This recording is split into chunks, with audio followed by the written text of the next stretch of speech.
Our dead are never dead to us until we have forgotten them. As always, I open this episode with that quote from George Eliot, because I believe it to be true.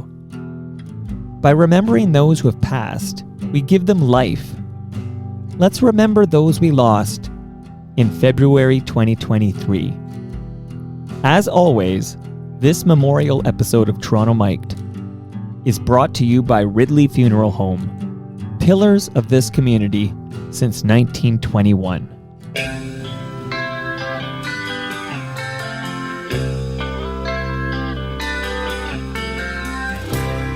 Girl, you're looking fine tonight, and every guy has got you in his sight.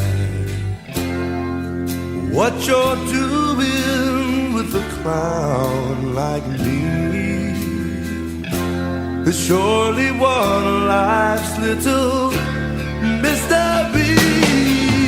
So tonight I'll light the stars above. How did I ever win your love? What did I do?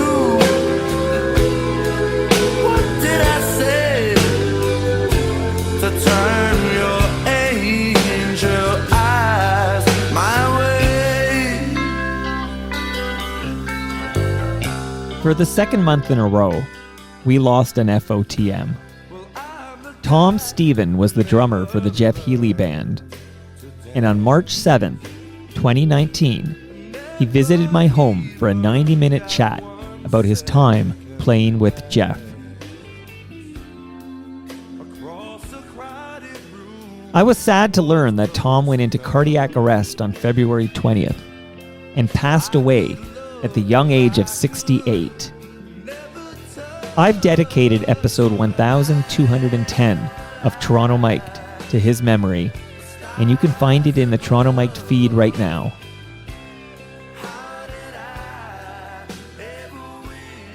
Quiet on the set. Roll sound. Roll camera. Slate. Canadian movie take 79. Action. I said action. Oh, please, don't let them film the story of my life. I don't want to become a Canadian movie, 'cause the acting will suck, and so will the editing, the lighting, and the script, and the popcorn too. And they'll set my life somewhere in Saskatchewan, because that's where the producers could get funding. Ah, please, don't let them film the story of my life. I don't want to become a Canadian movie, 'cause the leading man will be Mike Bullard, Rick Mercer, or Frank Bahovlich.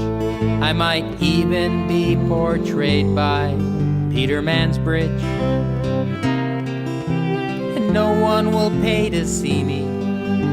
Still, it'll win a Genie for Best Picture and Best Editing.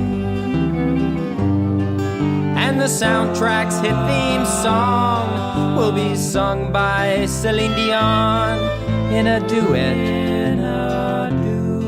with Nickelback. Ah, please, don't let them shoot the story of my life. Shoot me before I become a Canadian movie. I'll put a stipulation in my will, not to bury me until I'm guaranteed. He's guaranteed not to be. Yes, I'll eat yellow snow. I'll move to Buffalo before I let him go, and turn my life into a Canadian line. Movie. Thank you. movie.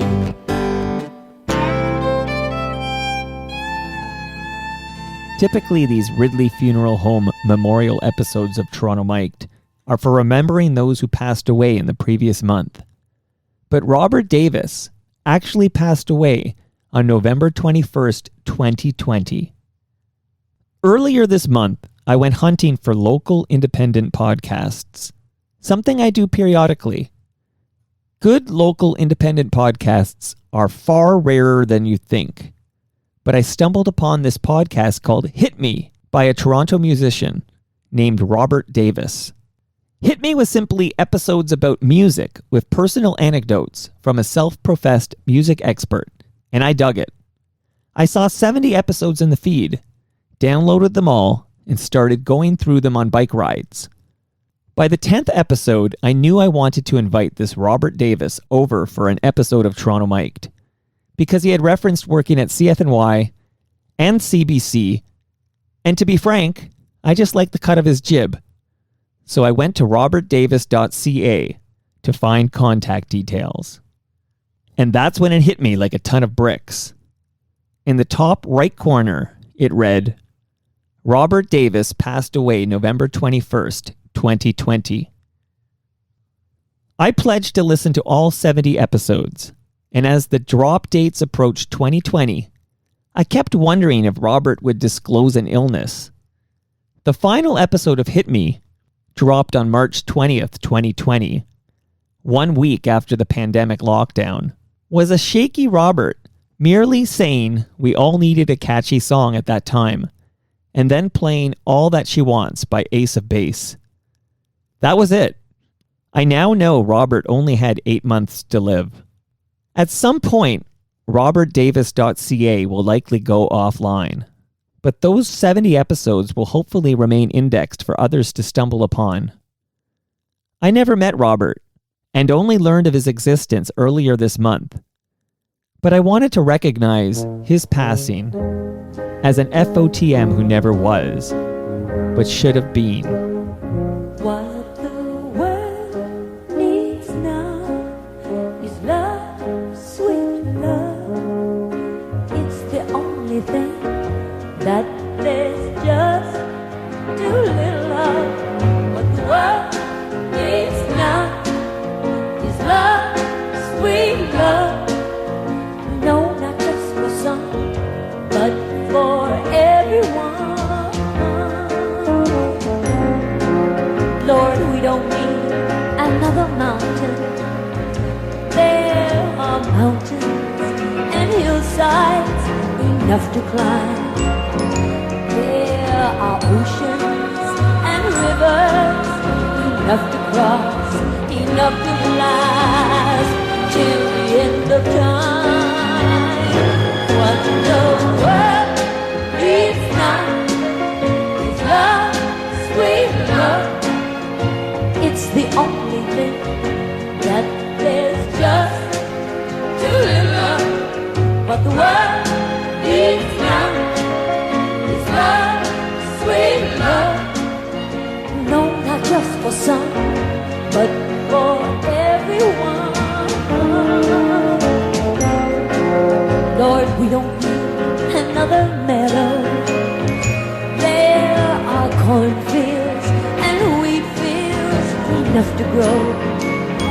There are sunbeams and moonbeams enough to shine.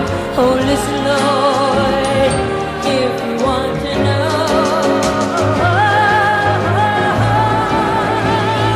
What the world needs now is love, sweet love. It's the only thing that there's just too little of. What the world needs now is love, sweet love. No, not just for some, oh, but just for everyone. Burt Bacharach was absolutely prolific. Over 1,000 different artists have recorded Bacharach's songs. No less than 73 of his iconic songs have reached the American Top 40.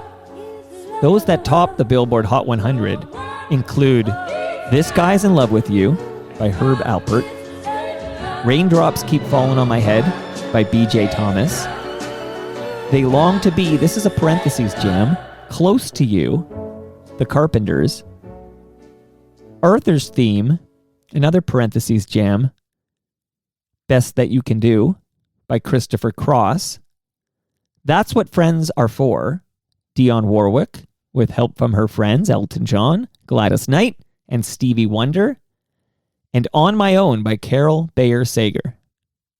I spoke with Blair Packham about his dinner with Burt Bacharach in 2001.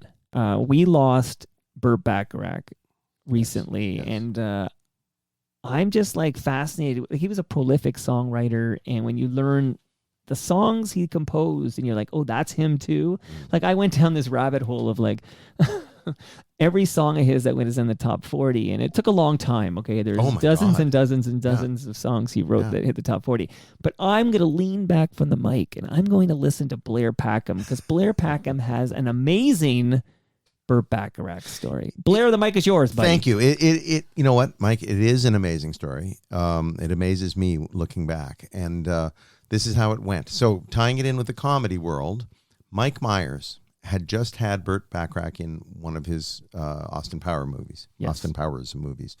And Mike's best friend and our mutual friend, David McKenzie, this was around the time of 9/11. And so Mike had reached out actually to Burt. I thought it was the other way around, and was worried that Burt was stuck in Toronto because air flights and stuff like that, and asked him if he wanted to be amused, basically. And Mike then asked David McKenzie to round up some friends of his, musical friends, and they would meet with Burt for dinner, and dinner was on Mike. So David called me at my studio, and he said, "You want to have dinner with Burt Bacharach?" I was like, "Yes," and then David said he couldn't come right away because he lived out of town at that point. So he lived in Minden, and so David said, "I need you to go to the restaurant first, and then I'll arrive, and some other people. I'll invite Kurt Swinghammer and Michael Philip Voivoda and a few other people." So I go to Prego in Yorkville,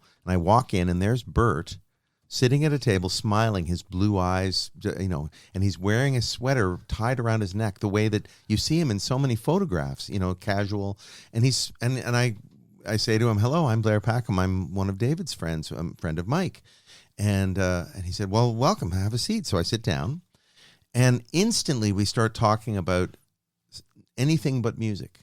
And it was amazing. Well, and it's because of this. On the way there, I had called my mom because I was so excited. I called my mom and I said, "Guess who I'm having dinner with? Burt Bacharach." And instead of going, "Oh, that's wonderful, Blair," because that's how she talked. "That's wonderful," she said, instantly, she said, "Ask him about Olive Hall."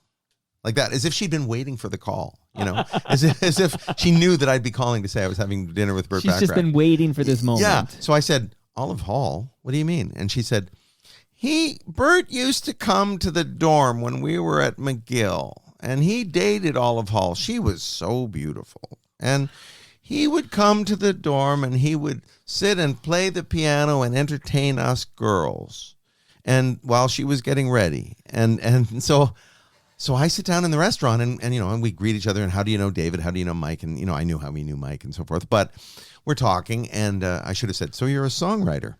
But I said, I called my mom. "I'm so excited to meet you." I called my mom, and the first thing she said was this, and I imitated her. "Ask him about Olive Hall." And he went all dreamy-eyed. Like he seriously wow. did. He went like, "Olive Hall? I haven't thought of her in 50 years. Wow." He said, and he's still looking off into space, and he said, "She was so beautiful. I knew her at McGill." And then he turned to me and like very urgently said, "Do you know what happened to her? Do you know where she is? Can you get in touch with her?" Like clearly Burt was in the market for a girlfriend, And I said, "No, I did ask my mom, and apparently she married a neurosurgeon and moved to the American Midwest." And he went, "Oh, okay." And he said, she was beautiful. I would go to the dorm, and while I was waiting for her to get ready, I'd play the piano, and all these girls would hang around. And I said, yeah, my mom was one of them. He went, wow, that's amazing. And then we started talking about other things. My baby boy had just been born. He's 21 now. And so the idea of being a father was scaring the shit out of me. And also relationships get tense, or they get transformed often when you have children, and I was experiencing a bit of that and didn't really know why, and didn't know if I was doing the right thing and so forth. And I just said, he said, so you married? I said, well, yeah, and a matter of fact, I just had a kid. And he said, oh, that's great. And then I said, but the marriage is, it's being tested. They often are, and that's what's going on here. And he said, oh man, yeah, I can relate to that. And he started telling me stories about how it was with Carol Bayer Sager, who he was with. And he's like so open and so candid. And he told stories about Whitney Houston and Bobby Brown at the Grammys, and how she had to be replaced because, like, at the last minute, because they wouldn't come out of their trailer. They were, they were in the trailer acting crazy, he said. And so I'm conscious of, celebrities, and they, my experience with celebrities is they don't want to say bad things about other celebrities, which is nice. It's a good impulse, but it's a little disingenuous maybe. So I said, well, what was the problem? And he said, she was high on crack, as if I was the biggest idiot in the world. And then he asked you to leave the table. Yeah. No, Get out of here. I was like, oh, of course. Yeah. Okay. So anyway, but it was a lovely evening. The other people arrived after about 40 minutes or so, and David arrived first, and he sat with us and talked about his friendship with Mike and so forth. And then Kurt Swinghammer arrived, and he had a guitar that he had this already because he's the biggest Burt Bacharach fan in the world. He'd taken the headstock of the guitar and he put a little black and white picture of Burt on it, and he wrote on it in silver pen, Burt. And he'd already done this. It wasn't for this evening. Right. He'd already done this. And so when he pulled it out of his case to ask Burt to autograph it, you could see Burt was like, okay. like a little freaked out, Right. It's intense. It's pretty intense. Yeah, but he did it, and he was very, very gracious. And it was really a lovely, magical evening. Do you think Burt went on like Craigslist misconnections? Olive Hall. Olive Hall. This is Burt Bacharach. Seriously. Yeah. Olive Hall. Yeah. Quite a name, too. And the fun fact, which I only learned about when Burt passed away, is that he went to McGill. My daughter's there right now. I had no idea Burt Bacharach went to McGill. He didn't like it. I asked him about going to McGill, and he said, no. I went to 2 other music schools, and he listed them, what they were. I don't remember. But he said, yeah, McGill was shitty. At the time, he said, I'm sure it's better now. And I think it is better, by the way. I know many McGill grads who are amazing. Hence his 1974 hit, McGill is Shitty. That's right. Well, lyrics by Hal David. But. Right, of course. Yeah, Hal gets the short end of the stick here. Like he's such a key part of that those songwriting lyrics machine. Yeah, those lyrics for those songs. Do you know The Way to San Jose? Unreal. Yeah, I mean, all those lyrics are so vivid, and so they've got these incredible little details to them, and they're really amazing. And he does get the short end of the stick, even by Burt, who I didn't have the nerve to ask, why are you and Hal David not a thing? Because apparently there was some. That was your chance, man. He I sounded know. like he was ready to talk about Well, anything. I think I didn't want to ask him stuff that you could read anywhere. Yeah. But as soon as you sat down, Yeah. what's with Hal David? Yeah, come on. Hal's in the kitchen right That's now called real working. talk. Like, Yeah. yeah. Yeah. Waiter, drinks. Oh wait. So Blair, No. there's something else we have in common that I didn't realize. We both have 21-year-old sons. Like that's something we have in common. That's yet another thing. Yeah. I hold on, I have to add that to the list here. Yeah, that's right. My boy is at York University and doing very well. You ready for this? My boy's at York University. Oh my God. Wow. In engineering? No, Oh, your boy's smarter than my boy. I don't know. My boy's pretty smart. He's got a huge. This is why I brain. didn't have kids. See, there's always something happens, a rivalry. And then it crashes. Yeah. And here's Burt Bacharach with some other FOTMs. Toronto's own Bare Naked Ladies. Okay, I've always wanted to play, with a young happening band. These guys are really happening now. And guess what? They're going to let me play with them. Ladies and gentlemen, Bare Naked Ladies.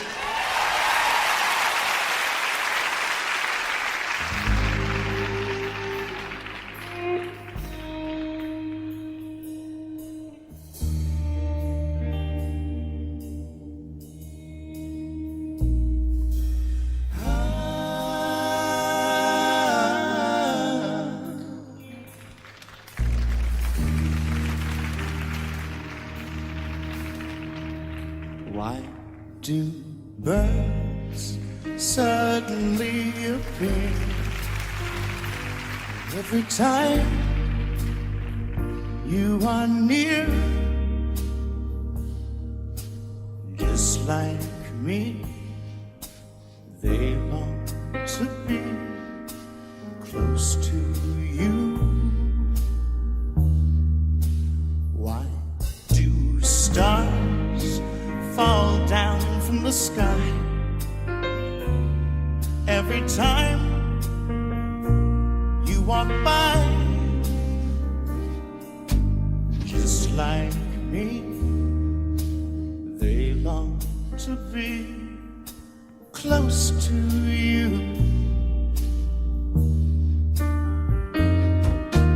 On the day that you were born, the angels got together and decided to create a dream come true.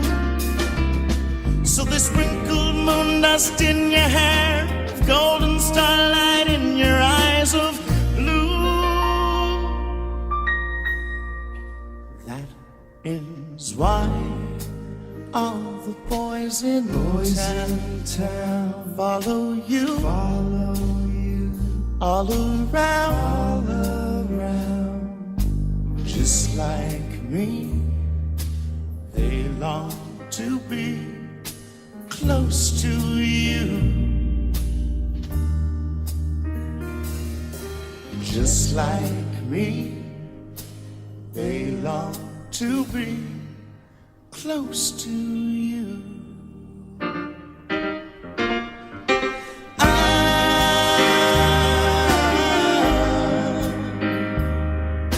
Close to you.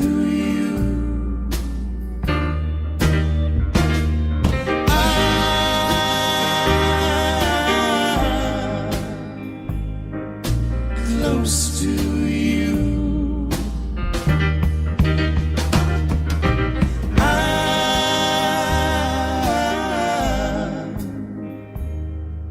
Close to you. Burt Bacharach passed away on February 8th at the age of 94.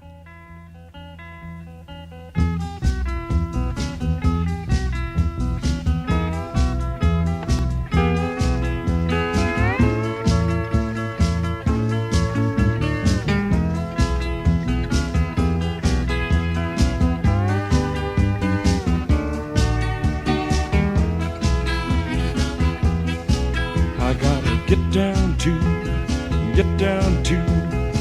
down to the reasons why. I gotta get down, yes, to the reasons why the world is blind, so unkind to you.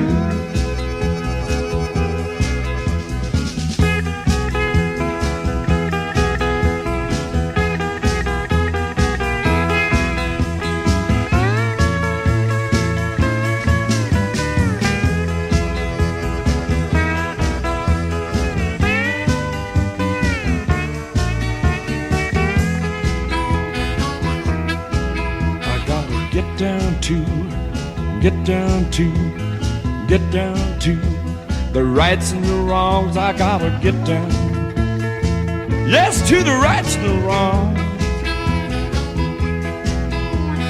World is blind, so unkind to you. Tell me how it is again.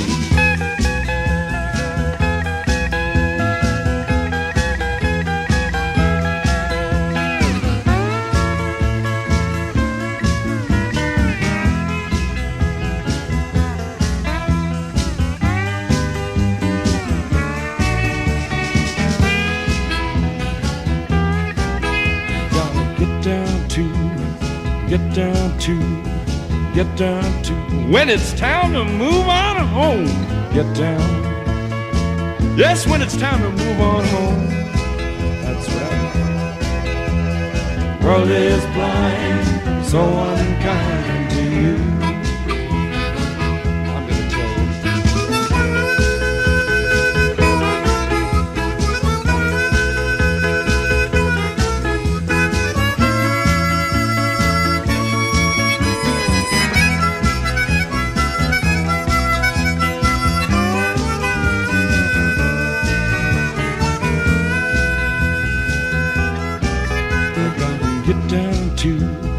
get down to the reasons why I gotta get down. Yes, to the reasons why. Tell me why the world is blind, so unkind to you. Yes, it's true. The world is blind, so unkind to you. The world is blind, so unkind to you.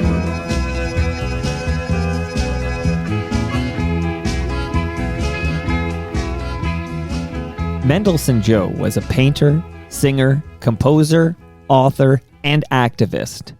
And on February 7th, at his home in Elmsdale, Ontario, through the provision of medical assistance in dying, with his wife Karen Robinson by his side, he passed away. Joe was 78 years old. One of my great Toronto thrills was biking along Davenport in the early 90s and seeing Mendelssohn Joe out for a stroll. I yelled out his name, and he waved back. He left us a farewell note at mendelssohnjoe.ca. It closes with this. Medically speaking, I'm shaking and rattling, as it's been over 5 years since Parkinson's disease surfaced. Parkinson's is a dead end for me. The Parkinson's interrupts my creative flow of writing, painting, and making music, to say the least. I have ended my job as multimedia artist with the provision of MAID, Medical Assistance in Dying, on February 7th, 2023. I see MAID as a sign of a civilized society. To be born Canadian is a great blessing. We have free speech, we have health care, we have MAID. Thank you, Canada. Guido Basso. Let's talk about Guido Basso. Talk about Guido. So Guido Basso, another one of these just classic guys who, has been involved in millions of things. Trumpeter. Most famously, I think people would remember his work on a series called Night Ride, which was this program that came on Global in the middle of the night, and it was just a POV of a car driving, or there was Night Walk, which was a camera walking around, or Night Moves. I just posted on TorontoMike.com, embedded the YouTube. It's continuously playing Night Right. Ride. There's this fellow who just did a stream, which is and it's awesome. amazing, yeah. Yeah, because it's, people want to relive that feeling of being an insomniac or coming home from a night out and seeing that. And obviously there's this great interest because it was filmed in 1986, and you see all of these, Young Street in 1986 and all this stuff. But the music was a big part of why I think it stayed with us, because it was just this kind of low key but really classy jazz. And this track is actually from that Toronto record that came in the Toronto Star. And I just think it sums up sort of the Guido Basso sound. Let's hear some Guido Basso.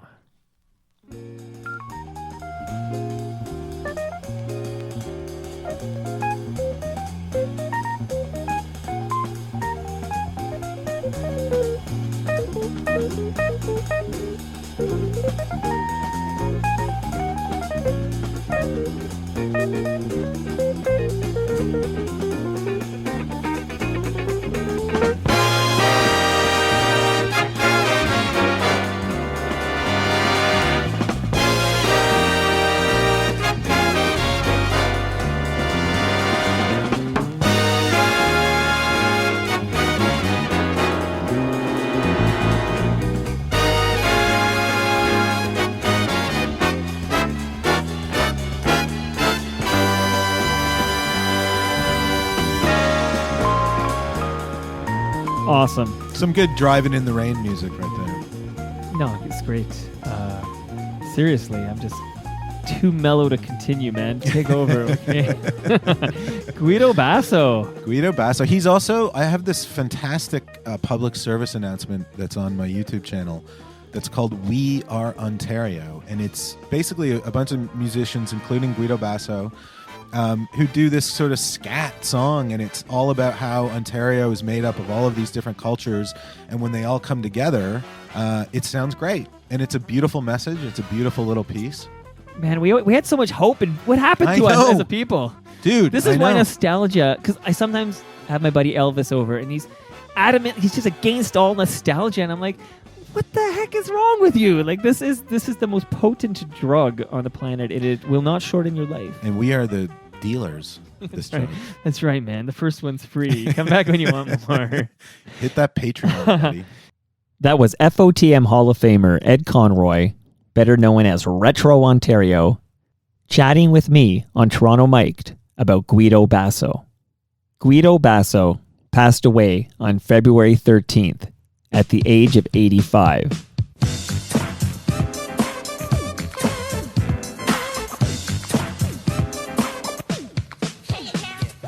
Mirror, mirror on the wall, tell me, mirror, what is wrong? Can it be my De La clothes or is it just my De La song? What I do ain't make believe. People say I sit and try, but when it comes to being De La, it's just me, myself, and I. It's just me, myself, and I. It's just me, myself, and I. It's just me, myself, and I. Now you tease my plug one style and my plug one spectacle. You say plug 1 and 2 are hippies, no we're not, that's pure plug bull. Always pushing that we formed an image, there's no need to lie. When it comes to being plug 1, it's just me, myself, and I. It's just me, myself, and I. It's just me, myself, and I. It's just me, myself, and I.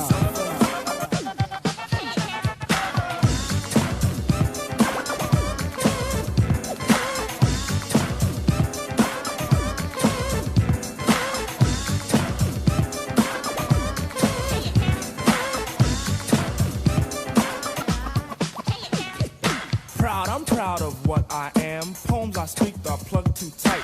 Please, oh please, let plug 2 be himself, not what you read, alright? Right is wrong when hype is written on the soul, they lie that. Style is surely our own thing, not the false disguise of showbiz. They lie soul is from the soul, and in fact I can't deny. Strictly from the Dan called Stucky, and from me, myself, and I. It's just me, myself, and I. It's just me, myself, and I. It's just me, myself, and I. Glory, glory, hallelujah. Glory for plug 1 and 2. But that glory's been denied by Cassids and gooky eyes. People think they diss my person by stating I'm darkly packed. I know this, so I point at Q-Tip and he states black is black. Mirror, mirror on the wall, shovel chestnuts in my path. Just keep all nuts with the nuts so I don't get an aftermath. But if I do, I'll calmly punch them in the 4th day of July. Cause they try to mess with 3rd degree, that's me, myself, and I. It's just me, myself, and I. It's just me, myself, and I. It's just me, myself, and I.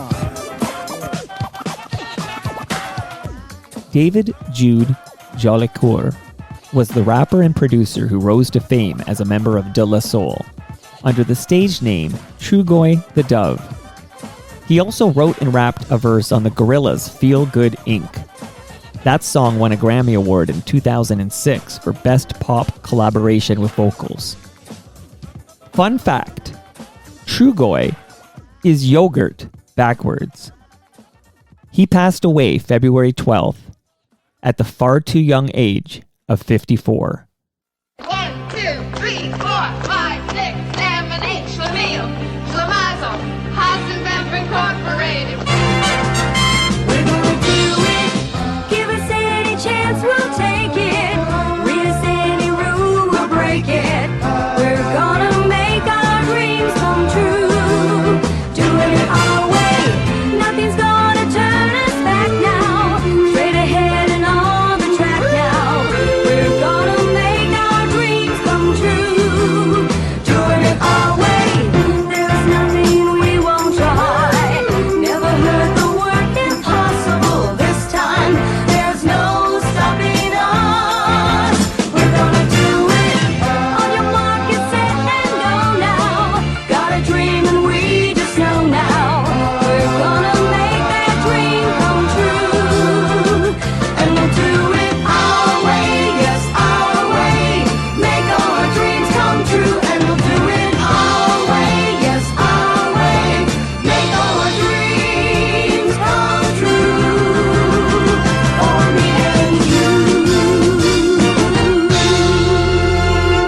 As a kid, when I'd watch late great movies on City TV, I used to love it when they'd air American Graffiti.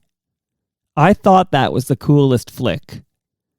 That's where most people first saw Cindy Williams, who is best known for her role as Shirley Feeney on the television sitcoms Happy Days and Laverne and Shirley. At one point during its run, the series was the #1 rated show on television. After a brief illness, Cindy Williams died in Los Angeles on January 25th, 2023, at the age of 75. I stand before the Hall of Fame in honor of my brother, who seized each Carpe Diem day with passion like no other. Born Randy Mario Poffo, he became the Macho Man. Randy Savage made it cool to be a wrestling fan.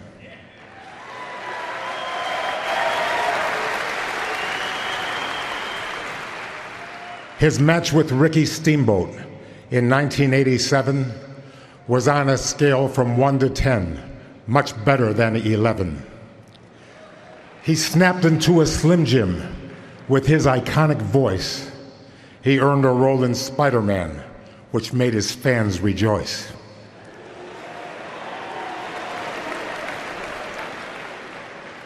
When the mega powers exploded, the storyline was real. Life's too short to hold a grudge. It's time for us to heal.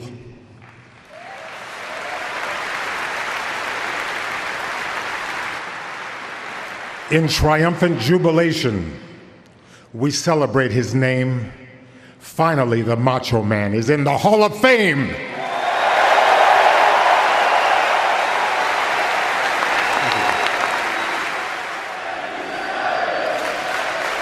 Randy Savage.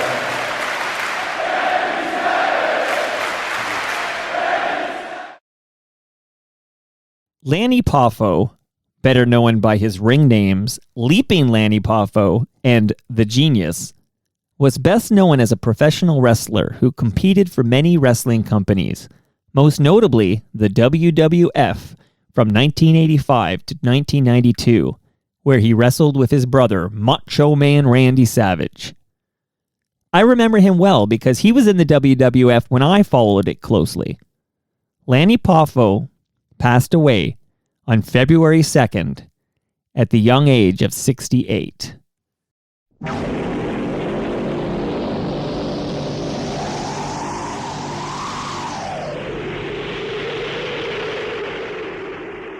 Raquel Welch became an international sex symbol in the 1960s.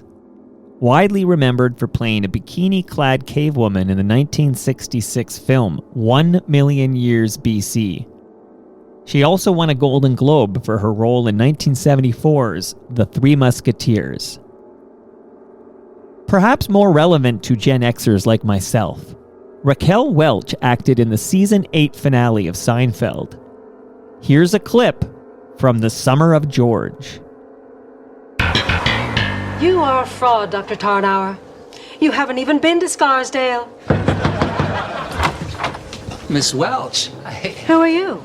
Well, I'm Cosmo Kramer. I'm one of the producers. Hello? Sydney. No. No, I told you I don't want to do that. If you bring it up again, I'll feed your genitals to a wolf. Kids, you're still here. Well, Miss Welch, I do need to talk to you about a little problem regarding your performance. What kind of problem? Well, it seems that due to the vagaries of the production parameters vis-a-vis the fragmenting of the audience due to cable television, carnivals, water parks. Out with it. Well, you're fired because you don't use your arms when you tap dance. You're like a gorilla out there. I gotta go. My arms when I dance. That's my signature. Would you just keep an eye out for this woman? She's about, I don't know, yay high, and she doesn't swing her arms when she walks. What do you mean? Like this. What the hell is that? Are you making fun of my dancing? Aren't you Raquel Welch? You know who I am. Now, what are you doing? Nothing. I just wasn't moving my arms. That's it. You're going down. Cat fights. So, how's George? I don't know. They won't tell me anything. Jeez. What's that? Tony? What happened to you? Raquel Welch. Yikes. What happened to you? Raquel Welch. The woman is a menace. Yeah. I bumped into her on the street. It got pretty ugly.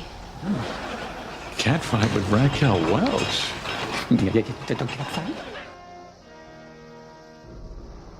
Raquel Welch passed away in Los Angeles on February 15th, 2023. She was 82 years old.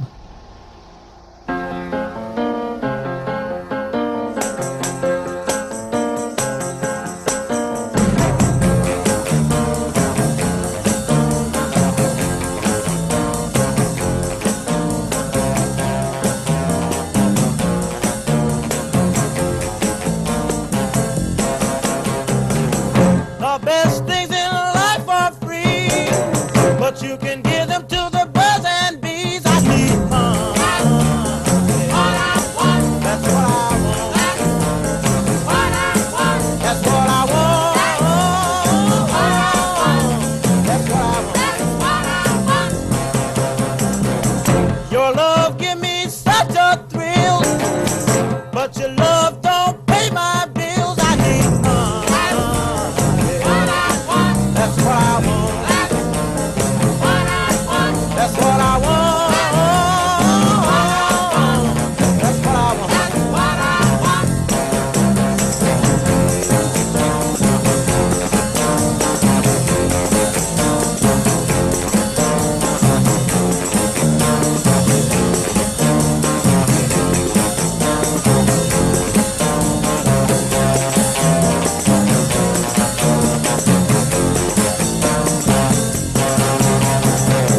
Money don't get everything is true, but what it don't get I can't use. I need money. That's what I want. That's what I want. That's what I want. Money. Lots of money. Whole lot of money.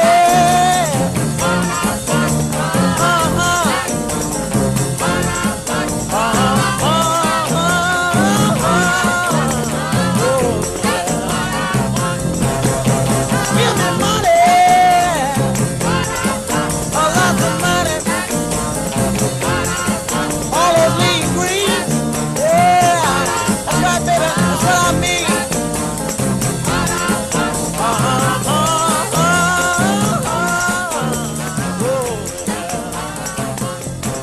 Barrett Strong was the singer and songwriter known for his recording of Money, That's What I Want, another parentheses jam, and it was also the first hit single for the Motown record label. He's also known for his songwriting work in association with producer Norman Whitfield. Together they penned such songs as I Heard It Through the Grapevine, War, Just My Imagination Running Away With Me, another parentheses jam, and Papa Was a Rolling Stone. Barrett Strong passed away on January 28th at the age of 81.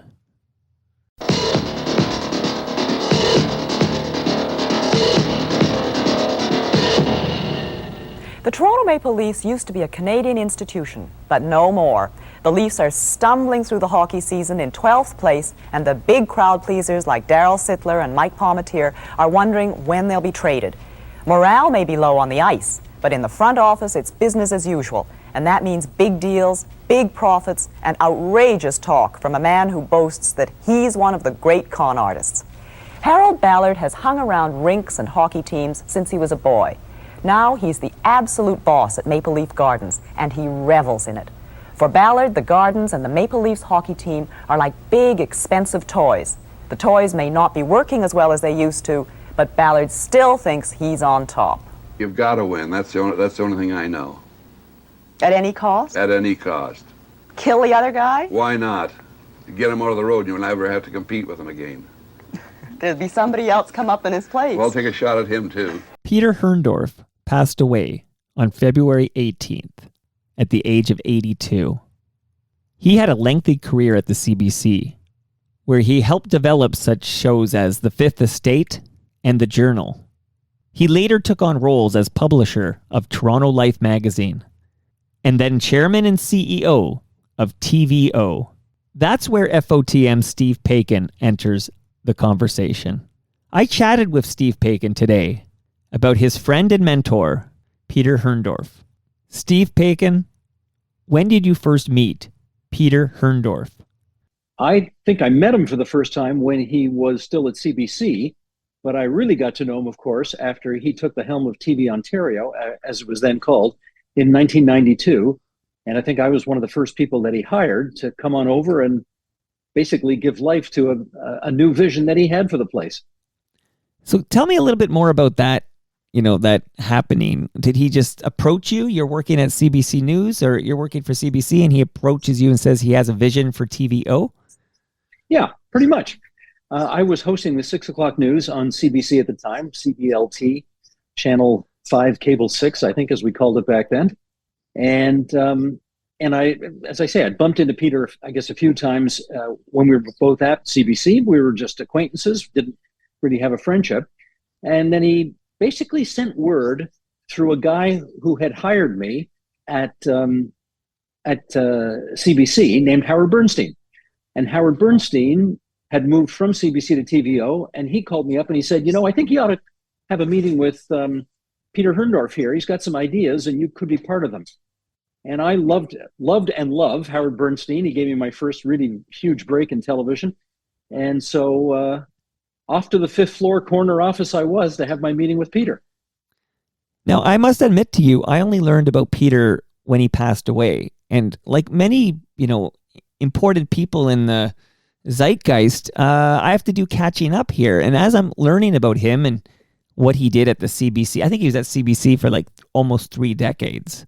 Yes. But then, you start to pull at these threads, which I like to do, and you see, okay, Steve Paikin host, the agenda was created by Peter, right? And poaching you from CBC, that was his initiative. Well, the poaching me from CBC was his initiative. The agenda was not. Okay. Let me give you the chronology here. All right. He comes over in 1992. I show up later in the year, August of 1992. And ostensibly, he says to me, we need to do 3 things. I need you to host an existing show called Between the Lines, which was sort of a weekly town hall show that Howard Bernstein was producing. He said, secondly, you and Howard need to create a new weekly current affairs show whose focus is provincial affairs, Queen's Park. He says, we're TV Ontario. We need a show about Ontario politics. So I want you 2 guys to create that, which I would, again, be the host of. And he said, but this is the short run. The long run is TV Ontario needs a nightly live public affairs show. And this place has never done nightly before. And I need somebody who knows what it takes to put on a nightly broadcast. And Howard, of course, had done that at CBC at the time. He was the executive producer of the 6 o'clock news, so he knew what that was like. And I, as the host and a previous reporter, knew what that was like. So he said, that's my vision. And then he said to me something I'll never forget. He said 3 things that, that have stayed with me for these 30 years. He said, Steve, you really should come to TVO because you'll get a chance to do stuff here that you'll never get to do if you stay at CBC. And then he said, you'll never regret leaving CBC to come to TVO. And then he drew on his own experience, because remember, as you said, he'd been at CBC almost 3 decades. Right. But then he said, but I have to be honest with you, you will miss CBC. As much as I want you to come here and I think you'll get to do stuff here you'd never get to do at CBC, you will miss working for the National Public Broadcaster. So I didn't really have to think about this very hard. I I wanted to come. I liked his vision. I really loved his leadership chops. And Peter was wrong about one of those three things. I went to TVO, and within a week, I didn't miss CBC at all. Wow. Lucky me. Well, okay, clearly a visionary. I'm speaking of Peter, and maybe yourself too, Steve. Well, let's. No, him for sure. Him. So clearly a visionary. Sounds like a tremendous leader. But I'm curious, what was he like as a man, as a human being? Well, one of the things that we all loved about Peter is that, in some respects, there's two different kinds of leaders. There are people who really don't want to get to know, quote unquote, the help, and that's what I am, and all of my friends. We're the help. They tend to want to stay in their offices and take care of administrative things and deal with Queen's Park and all of that. And that's fine. It's a perfectly fine way to do business. Peter was not that way. Peter loved to manage by wandering around. And he'd poke his nose into the control room. He'd poke his nose into your office. He'd wander around the building. He knew everybody on a first name basis. When he took over the job, he was chair and CEO. The job was all in one back then. It's two separate jobs now, but back then it was all in one. And he made it a point to have weekly breakfasts with everybody. He'd invite 7 or 8 people to those breakfasts in his office. And it would be a mix of everything, guys from the technical crew, his hosts, his managers, his people who staffed the master control, everything. And he got to know everybody. And after, I guess, 7 years of being the chair and CEO there, he did know everybody. And as a result, we all loved working for him and really bought into his vision for the place. The vision, Mike, I got to tell you, the vision was different. You got to know when he took over TVO, I mean, it was a respected organization, but it was a very pedagogical organization. A lot of what TVO was about was teachers videotaping, or I guess recording on their VCRs, the programming that we did, and then playing it in their classrooms the next day. And that was a lot of what TVO was about. Peter thought, yes, I love the educational mandate, but let's make it lifelong learning. Let's broaden it to let's define education in as broad a way as possible.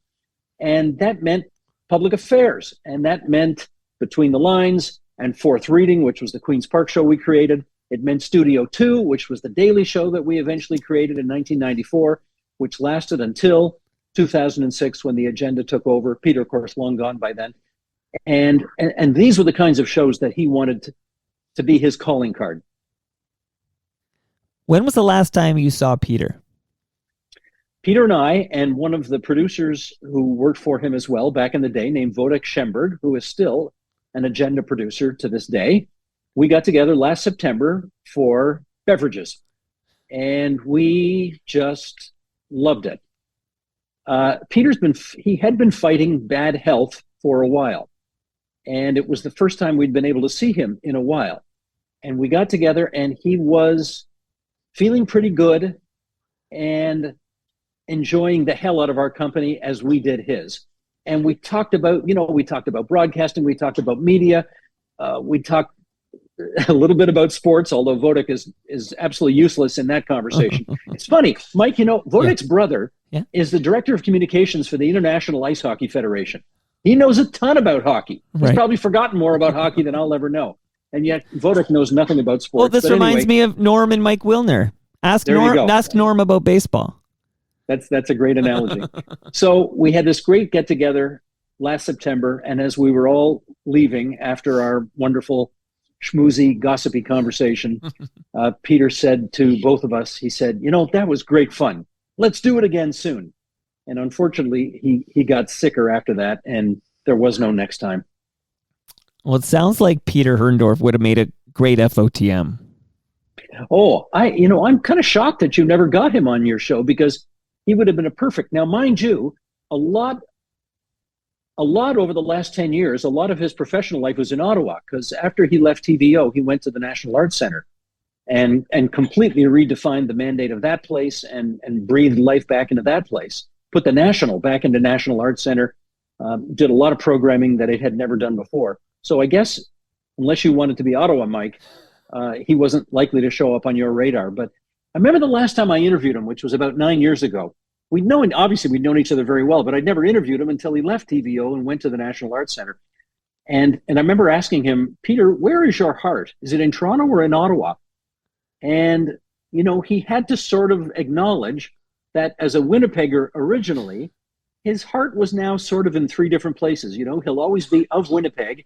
He loved Toronto and the cultural scene in Toronto and the sports scene in Toronto.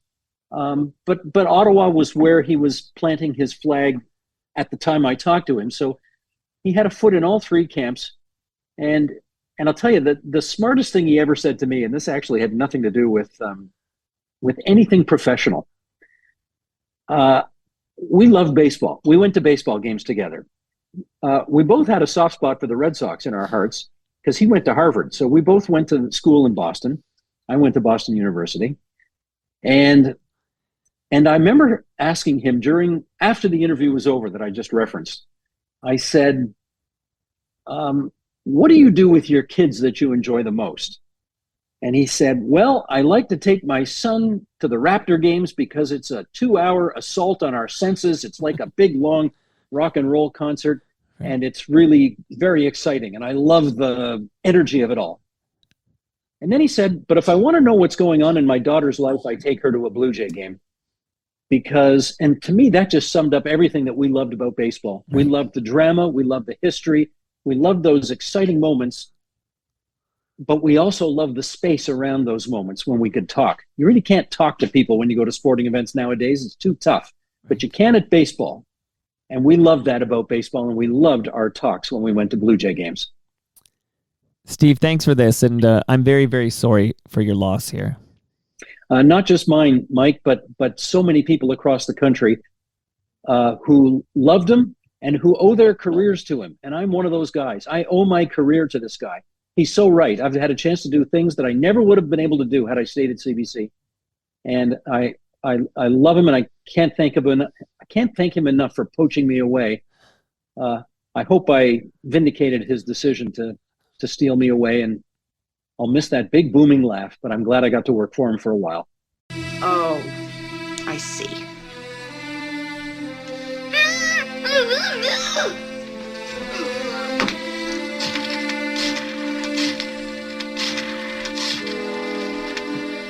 Oh, Mrs. Schwartz? Yes, I'm fine. Mrs. Schwartz, do you know what Ralph just said? No. He said... No, not that. Yes, that. Do you know where he heard it? Probably from his father. No. He heard it from your son. What?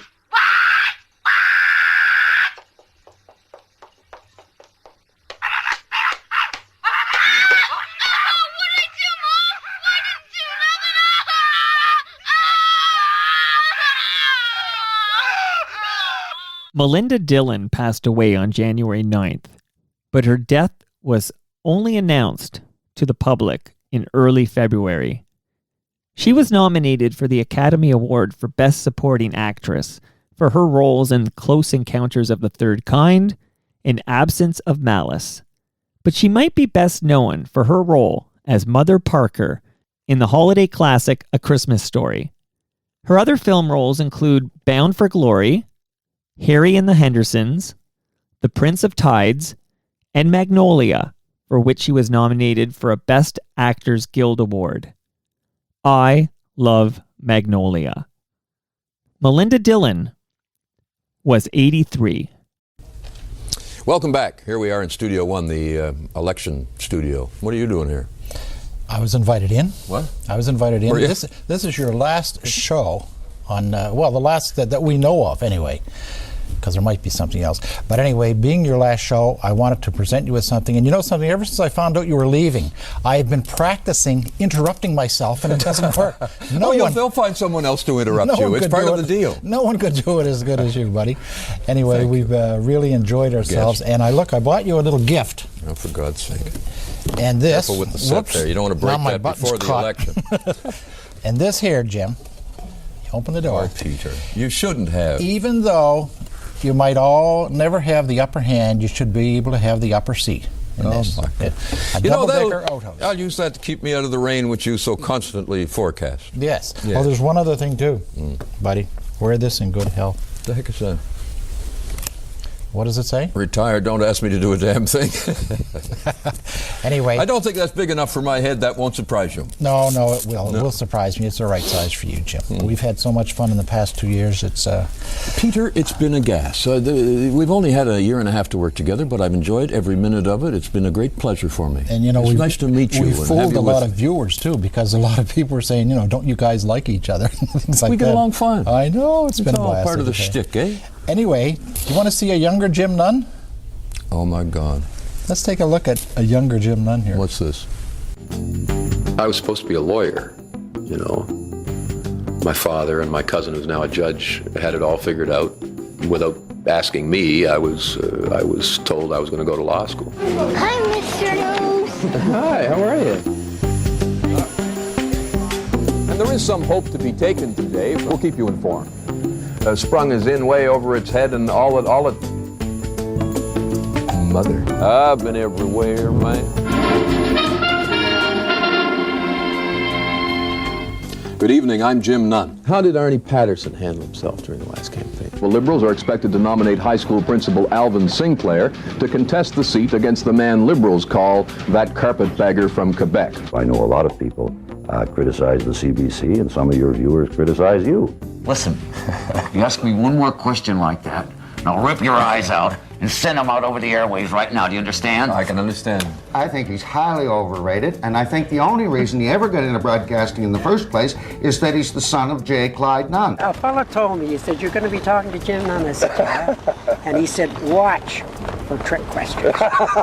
Is it true, as the stories tell, that newly married couples in Newfoundland would put your picture up in their bedroom so as to assure that their family was blessed? No, so the baby would look like me.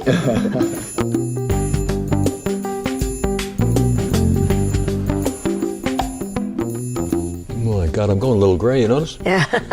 You're a narcissistic guy who needs to have a little bit of leeway in your relationship. Don't touch me. Have you heard about the recession, Premier? Excuse me? I say, have you heard about the recession? Why don't you just focus on providing a service that people would appreciate? Can we talk? Can we talk? Can we talk? Have you always been a cheeky, loudmouth person? You seem an affable fellow. I know you are. How much money do you make? I don't think that's a fair question to ask. You don't make the minimum wage, though, do you? When was the last time I talked to you? Oh, years ago. I'm sure you remember. I hope it's just as long again. See you later. Thanks, Don Cherry. See you. What happened was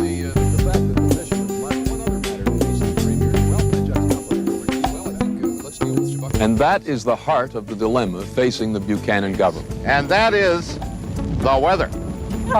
Never seen anything like it, Frank. Thank you.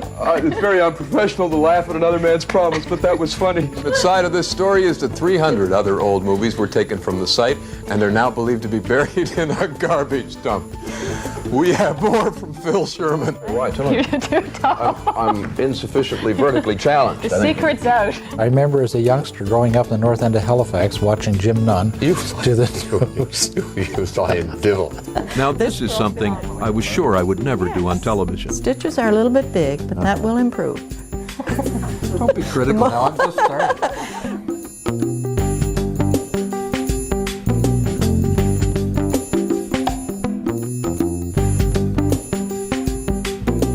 I was very young in university, but I think I was wise enough to determine that broadcasting and journalism would be more interesting and more fun than law. And that's it from here. Say goodbye to your friends, guys.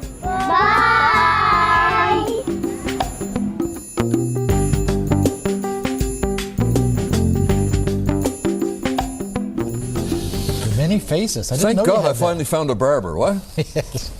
Isn't it funny how styles change over the years? It is, yes. Yeah. Yeah. Well, good luck to you. Well, and best of luck to you, buddy. Thanks, Peter. What do we do now? Say goodbye? Oh, yes. Next on CBC News, Nova Scotia at 6, National and World News. We'll be right back. Jim Nunn was the former host of CBC News Nova Scotia at 6, Land and Sea, and Marketplace. In 2008, Nunn conducted an infamous interview with actor John Dunsworth about Trailer Park Boys coming to an end. This is just wonderful. Now tonight's Newsmaker interview. The Trailer Park Boys are toast. The TV show that won a following for the hard-drinking, grass-smoking, foul-mouthed residents of a fictional trailer park will not have another season. For 7 seasons, the show was a cult hit, and trailer park manager Mr. Jim Leahy was among a long list of wacky but probably unforgettable characters. Leahy is the creation of the versatile John Dunsworth, an actor from Halifax, and I welcome him to the program. Who am I talking to, Leahy or Dunsworth? Both personas at the same time. At the same time? Yes. 2 for the price of 1.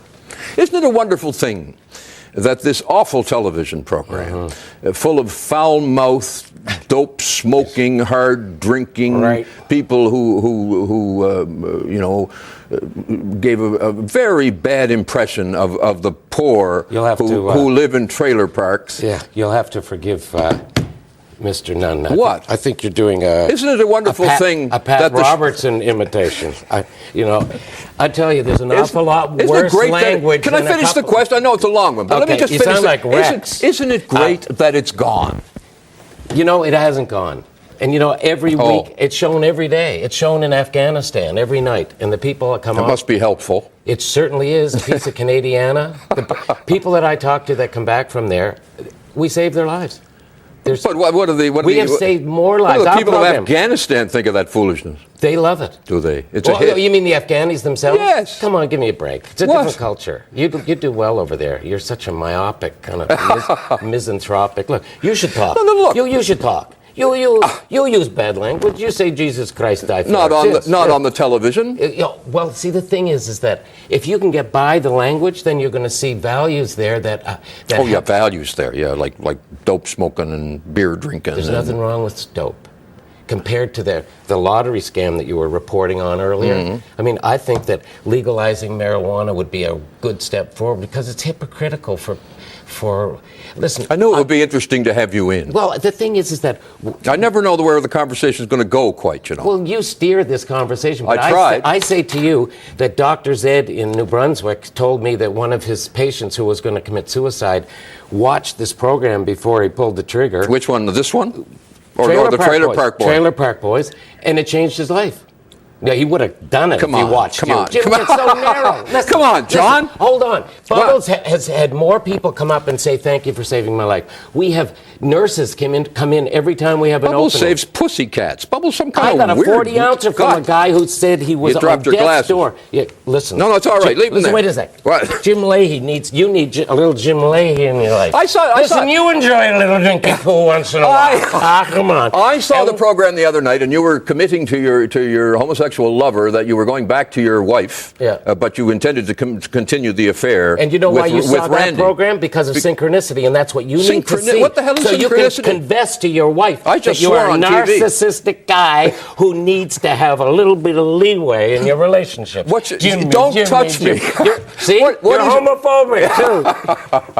Listen, I'm a little bit afraid of you, I'll tell you that. I'll tell you one thing. What? Big C conservatives don't necessarily like the program, but a lot do.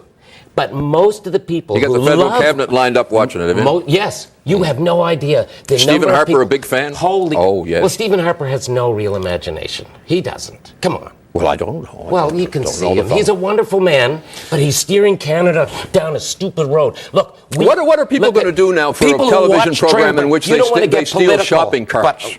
Pardon? I'd say, what are we going to do now for a TV show in which the main activity is the theft of shopping carts and the saving of pussycats? Oh, well, and drinking and smoking dope there's and only swearing. $1 trillion of the feds they're going to give to the American big multinationals, and they're thinking of doing it to Toronto, the have-not province, and they're thinking of helping the poor automobile industry, and the gasoline prices have just... Listen, there's so much in this world right now to talk that about. You could say, yes, this is hypocritical. Yeah. Bobby Mugabe, why don't we get rid of him? And you're going to attack a show that establishes... I'm sorry, I'm wrong. I should never have attacked. I have to go. Oh, I just want to say, are we going to shake Canadians love the Trailer Park Boys. Yeah, good to see you. And we're proud to be Canadians. Proud.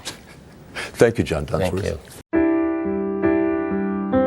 Jim Nunn passed away on February 19th at the age of 72. And there used to be a ballpark where the field was warm and green, and the people played their crazy game with a joy I'd never seen. And the air was such a wonder, from the hot dogs and the beer. Yes, there used to be a ballpark right here. And there used to be rock candy and a great big 4th of July, with the fireworks exploding all across the summer sky. And the people watched in wonder how they'd laugh and how they'd cheer. And there used to be a ballpark right here.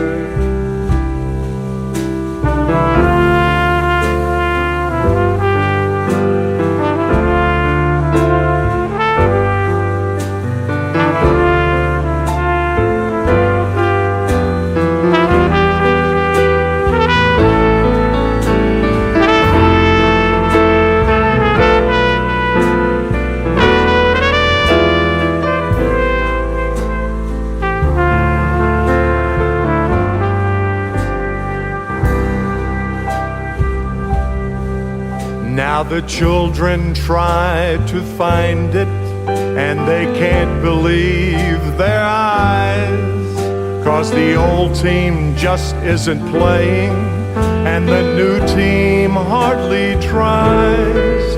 And the sky has got so cloudy when it used to be so clear. And the summer went so quickly this year. Yes, there used to be a ballpark right here.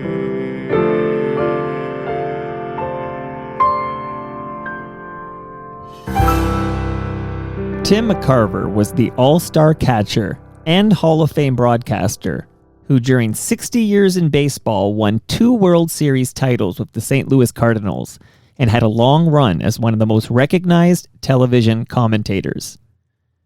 I knew McCarver as a broadcaster, but it's worth noting he hit .478 in the 1964 World Series, hitting a 3-run home run in the 10th inning to win Game 5. In the 10th inning, with Bill White on third base and Dick Grote on first base and 1 out, Nicholson pitches to McCarver, and Tim takes a vicious cut. It's a long one, way back.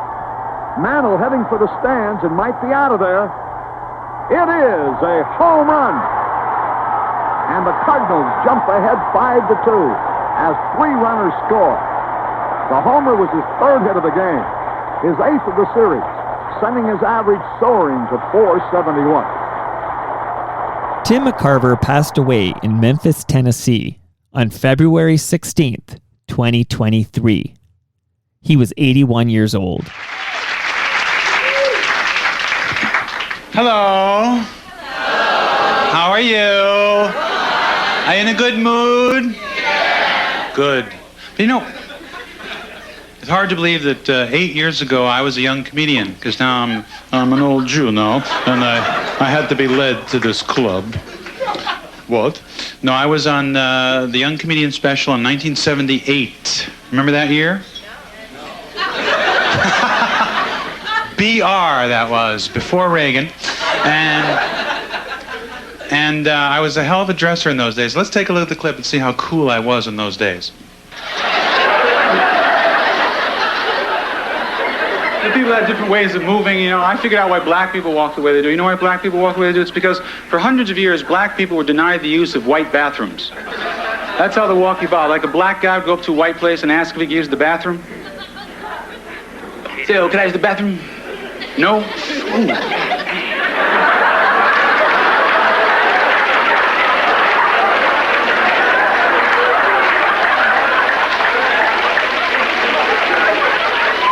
So you see these guys on the corner think they're cool, they're not cool, they have to go to the bathroom. Don't you love that? I had a lot of time for Richard Belzer. Firstly, he was hilarious. Before becoming an actor, he was primarily a stand-up comic. But let's talk about Belzer's acting. The role he's best known for is that of police detective John Munch. Munch was originally a character on Homicide: Life on the Street. But when that show ended, Munch moved to Law & Order: Special Victims Unit. But wait, there's more. Belzer would portray Detective Munch on several other shows. In fact, Munch is the only fictional character to appear on 11 different television shows, played by a single actor. In addition to Homicide: Life on the Street and Law & Order: Special Victims Unit, Munch appeared on Law & Order, The X-Files, The Beat, Law & Order: Trial by Jury, Arrested Development, The Wire, 30 Rock, Jimmy Kimmel Live, and The Unbreakable Kimmy Schmidt. On March 27, 1985, 4 days before the first WrestleMania, Belzer repeatedly requested on his cable TV talk show Hot Properties that Hulk Hogan demonstrate a wrestling move. Hogan applied a front facelock, causing him to pass out. When released, he hit the back of his head on the floor. He was dazed, lacerated, and briefly hospitalized after waking up.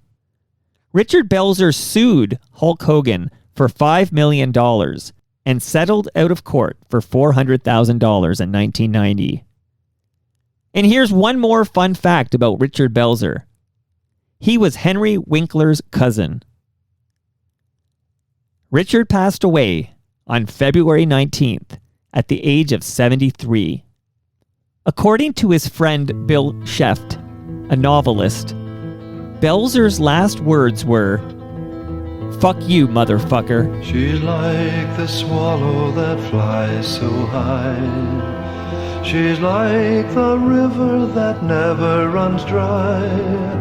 She's like the sunshine on the lee shore. She loves her love, but she'll love no more. 'Twas down in the meadow this fair maid did go, a-picking the beautiful primrose. The more she picked, the more she pulled, until she gathered her apron full.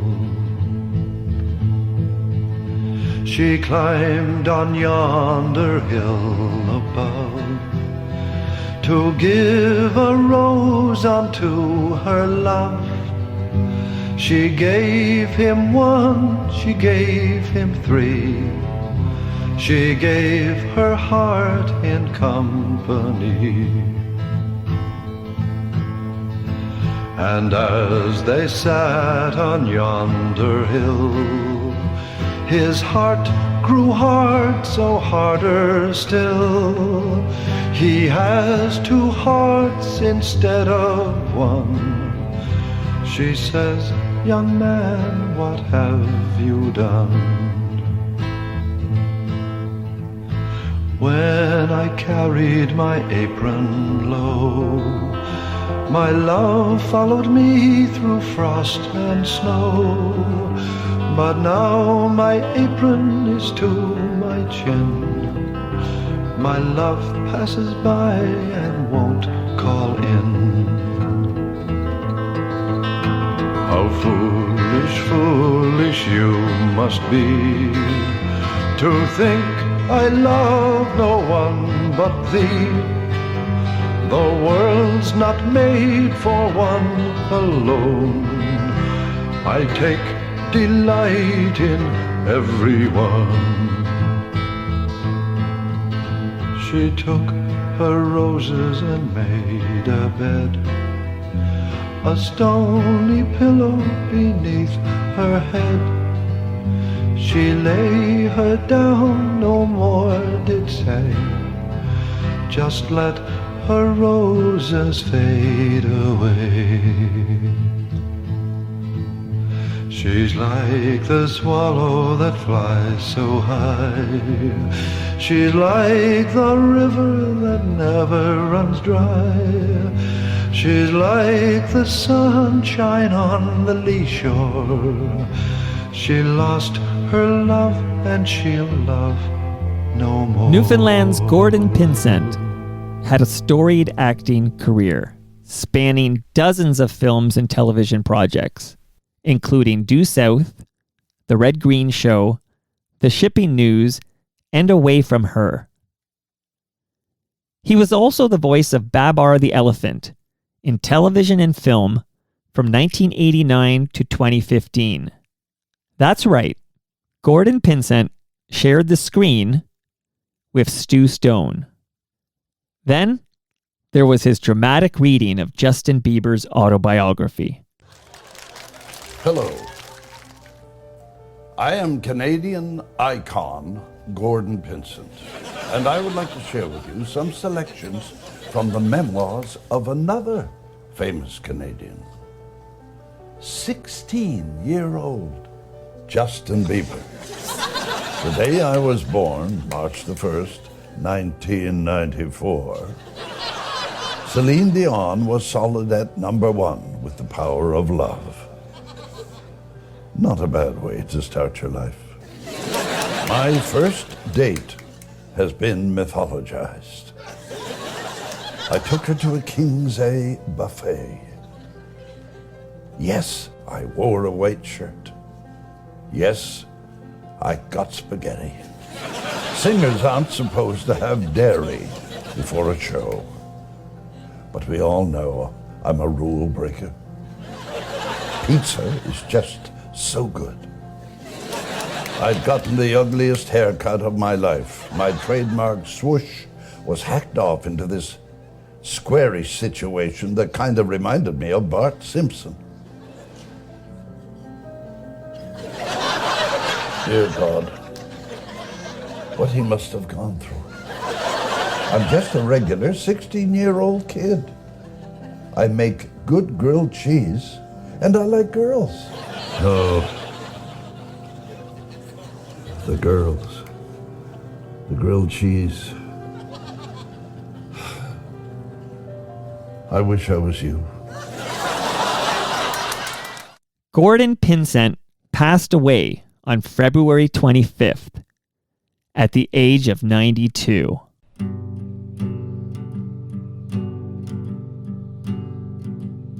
This has been the Ridley Funeral Home Memorial episode of Toronto Mic'd for the month of February 2023. If you lost someone you love in February, my sincere condolences. Peace and love to all. I'm Toronto Mike.